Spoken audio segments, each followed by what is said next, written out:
Hey everyone, it's Chris Loud. In this video I'm creating an intuitive abstract painting by starting with a loose, chaotic background and then using simple repeated shapes to organize that chaos into a stronger composition. This is one of those techniques that can look pretty simple on the surface, but it teaches us a lot about abstract painting. We're working with repetition and rhythm and contrast and value and editing and the very important question of what to cover up and what to let show through.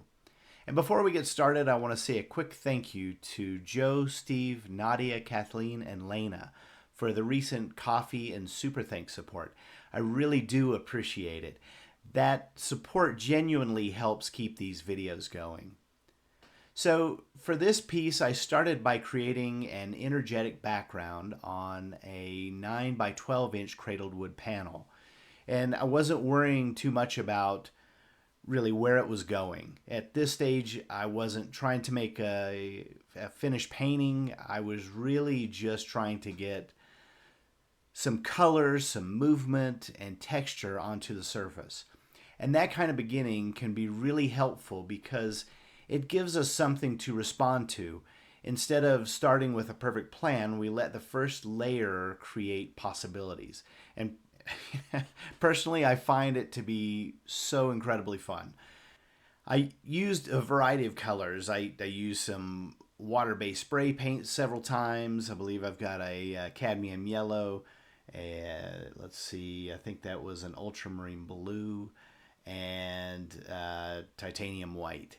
And really just was playing. I also used an ink stamp made with clay, a water-soluble wax pastel, some ink, and a variety of brushes and tools. I used some crumpled up bubble wrap to create some texture. And really, this is a great opportunity to just grab anything that you want to paint with. Maybe it's something you've never tried before, and just play and experiment. Because really, we're looking for not something that has a lot of control to it. We're looking for chaos. We're looking for the randomness of play. So when you're doing this, you want to not think too much about what you're doing. I just grabbed a piece of mesh and used that titanium white to spray through that just to get a little texture. Before that, I was using some cadmium yellow spray paint to spray over the end of a piece of paper that I tore off just to get some random shapes. And this is that ink stamp that I was referring to, where I took some clay, a clay stamp, not ink stamp, stuck that clay over top of a number, the number 10, and press that down and dip that in an ink pad and push that down on the surface. Again, I'm just playing. I'm just choosing random items to experiment with to create this chaotic background. And, the challenge, of course, is that a chaotic beginning can stay chaotic if we never make decisions. So at some point, we need to begin organizing what's there. And that's where these repeated vertical shapes come in. By blocking out these rounded forms, I'm taking a busy surface and giving it structure. The background is still there, but now it's being contained inside these shapes. This is one of the things I really like about this technique. We're not completely covering up the chaos. We're kind of editing it. We're deciding where the energy gets to stay visible and where the painting needs calmer space. And that shift from scattered energy to more organized energy is what turns the piece into a composition. And one of the strongest things repetition does in abstract painting is create rhythm. And rhythm is really just the way our eye moves through a painting. It's created by repeating visual elements like shapes and colors and lines, or even textures. In a way that encourages the viewer to travel from one area to another instead of getting stuck in one place. And when we repeat a similar shape across a surface, the viewer's eye naturally starts moving from one form to the next. But the key is that the shapes shouldn't be too identical. If everything is exactly the same size and spacing, the painting can start to feel stiff or predictable. But if the shapes are related while still having some variation, the composition feels much more natural and engaging.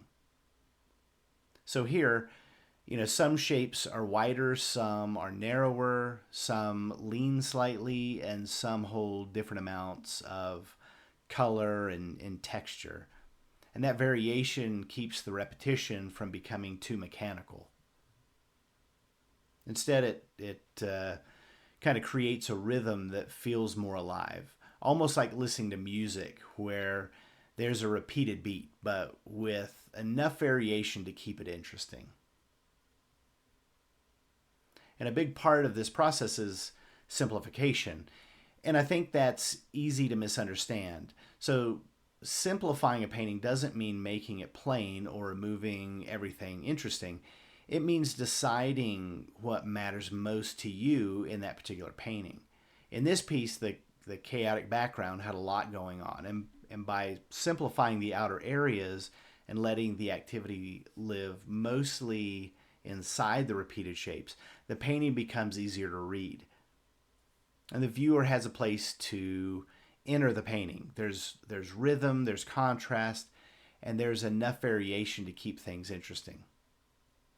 And this technique also gives us a good reminder that covering something up isn't always a loss. Sometimes, covering part of a painting is what makes the remaining part stronger. And don't get me wrong, that can be hard, especially if there's a little section we really like. But if everything is competing for attention, then none of it has much impact. So when we block out shapes or paint around areas, we're not just hiding parts of the painting, we're choosing what gets emphasized. And that's a really useful way to think about editing abstract work. And even though this piece has a lot of color, value is doing a lot of structural work. Value simply refers to how light or dark a color is, regardless of what the actual color happens to be. The dark outlines help separate the forms, and the lighter background gives the painting some breathing room, and the different values inside each shape help create depth and movement.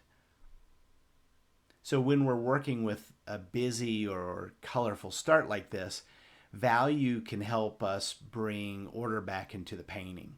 Sometimes, a piece feels chaotic, not because it has too much color, but because the values aren't organized yet. So this is where darks and lights and midtones become really important. And one thing I like about this piece is that it feels a little rough and imperfect. The shapes aren't perfectly clean. The edges have some variation. And the background still peeks through in different ways. And I think that helps keep the painting alive. If I cleaned everything up too much, it might lose some of the energy from the beginning. So part of the challenge is finding that balance between control and spontaneity. And we want, enough structure that the painting holds together, but not so much control that it loses its personality. So that's the main idea behind this demo, starting with chaos, then using repetition, simple shapes, value, and editing to turn that chaos into more intentional abstract composition. So here's some close-ups of that. If you enjoyed this video, feel free to give it a thumbs up. If you'd like to see more intuitive abstract painting techniques like this, feel free to subscribe. And as always, if you have any thoughts or questions, I'd love to hear from you in the comments. Thanks for watching, and keep on painting.